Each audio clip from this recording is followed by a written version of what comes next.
Hi guys, welcome back to Sam's Life with a Husky.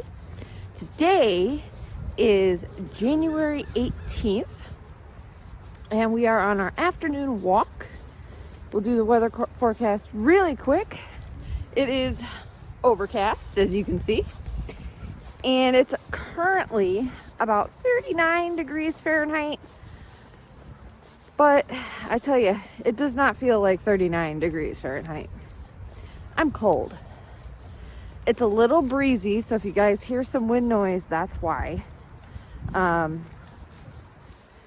am a little cold. I've been cold all day though, so it's been one of those days where it was not supposed to rain, and it's rained all day long.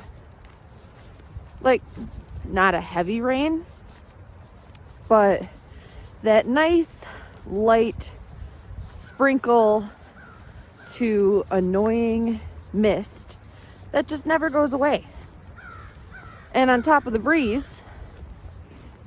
So yeah, because it's so wet, that's why it feels colder, because there's so much moisture in the air. But like I said, we are on our afternoon walk. Ghost is being his usual over sniffy self because we didn't walk yesterday because it rained all day. So, I debated on not walking him today because it's still so wet. I mean, you can see the pavement. The pavement is wet. We are full of mud because of the 2 inches that we had last week melted over the last 2 days. And we have a winter weather advisory for tomorrow, conveniently during the time that I'm supposed to be working. So the winter weather advisory is from 4 a.m. the 19th through 3 p.m. on the 19th. And they're saying we're supposed to get ice and snow and sleet and all the things. So tomorrow is going to be fun driving. I guarantee you the roads won't be too bad because since they're projecting ice, they will have the salt trucks out like crazy. So I don't think it's going to be too bad, but it's still not going to be fun. So the high tomorrow is supposed to be 38 degrees with a low of 33. So I'm assuming that's why we are going to be having this weird winter weather, because of the fact that it's in that weird temperature zone. And then Friday it's supposed to be colder, but we're supposed to have snow. It's supposed to be like a high of 36, and they're projecting snow. So the next couple days is going to be up in the air. His dog groomer is coming tomorrow. She is a groomer, but all she does is his feet. So, I mean, I could do his feet myself, but I like supporting local small businesses, and she's from my area, and she started her own business last year. So, I like to support her. Today I have a story time for you. An Instacart story time. So here's how the story goes. Basically, I took a batch today. Not a problem.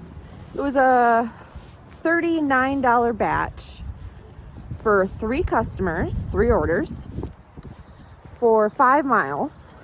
And I think it had like 35 items or something like that. 35 items and like 50 units. So I was like, okay, it's 5 miles. Like it won't be that bad. I shop it, no big deal. And then I go to deliver. First customer, no problem.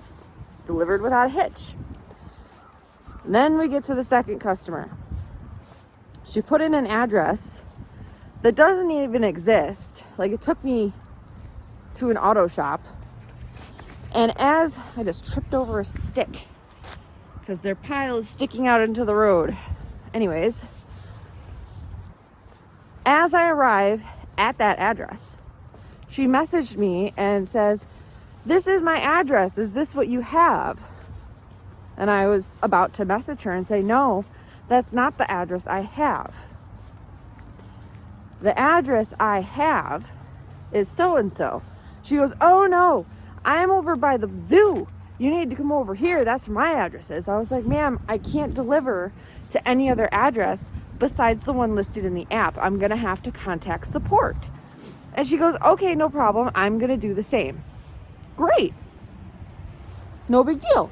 She proceeds to message me back. She goes, this happens all the time.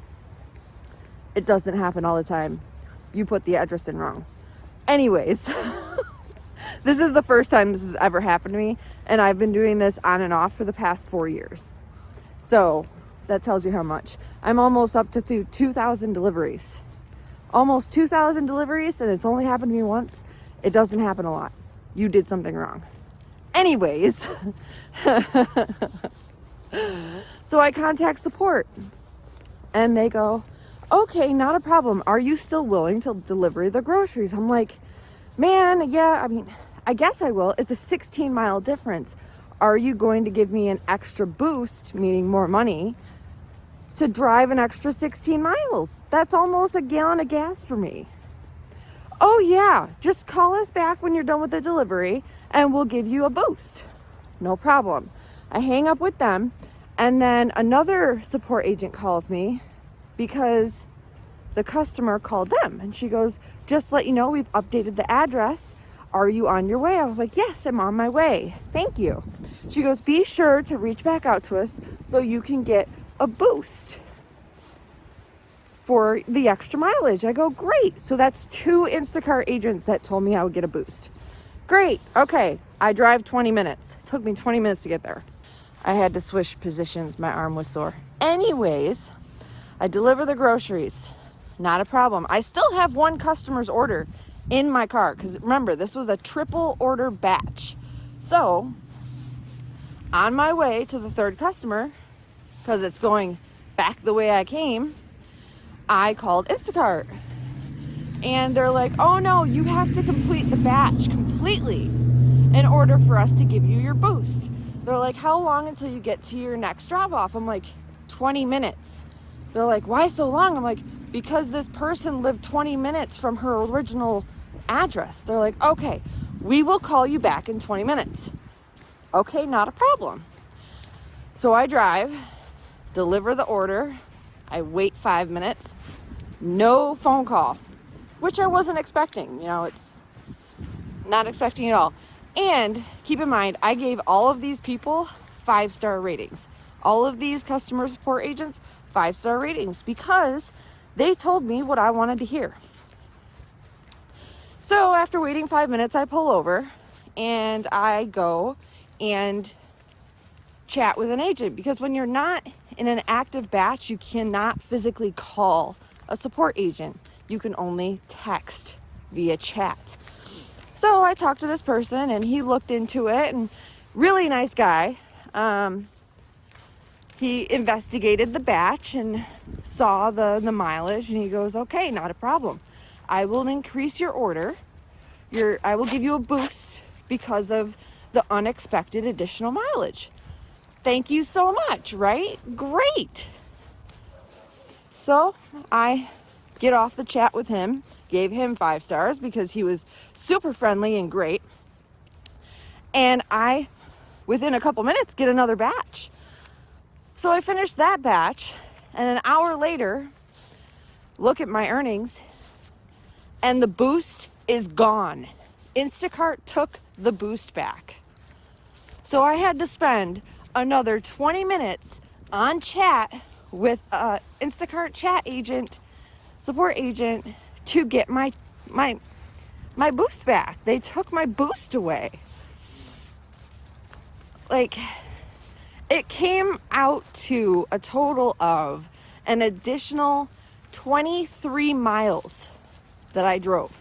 An additional 23. The batch was only supposed to be 5 miles. I drove 28 miles. That's over a gallon of gas for me.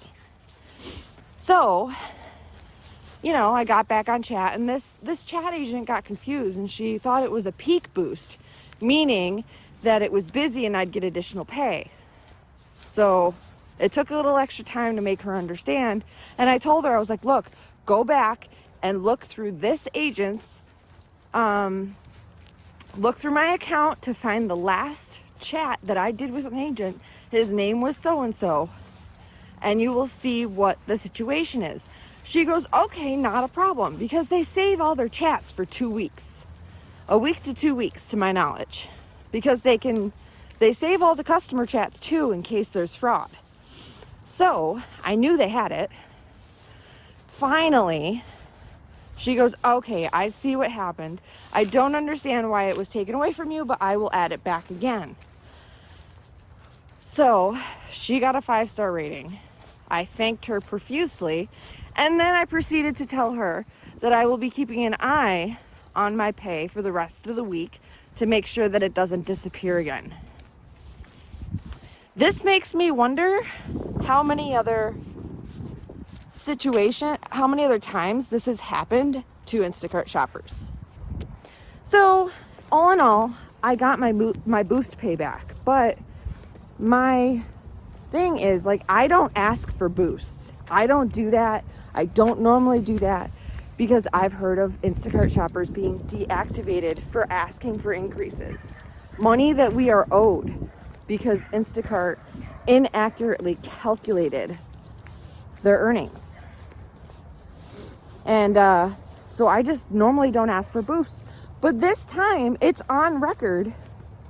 4 people, 1, 2, 3, 4, 5. 5 people told me I was due this money because of the unexpected additional mileage because the customer made an error. How often does Instacart take away this money from other shoppers when it happens to other shoppers? Or if a shopper asks for an additional pay, like for example, heavy pay, because heavy pay is frequently missed on our orders. They frequently do not put heavy pay on our orders. I just let it slide. Some shoppers don't. Some shoppers, they will, at the end of their workday, they will contact Instacart support and they will get the money that they think they are owed. And I'm sure most of them are right, but I don't want to risk my shopping ability because of the fact that I asked for an increase too often. This is probably the first time in the last year that I've asked for an increase, and it was only because I was forced to reach out to support because of a customer error, and I was told by multiple support agents, that I was going to be getting a boost.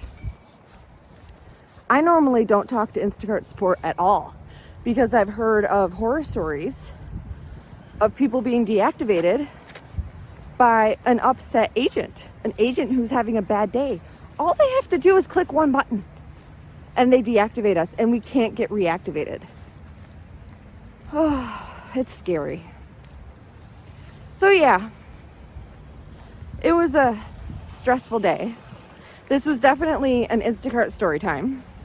I was not intending for it to be an Instacart story time, but you know, it happens. If you guys have watched this far, thank you so much for watching.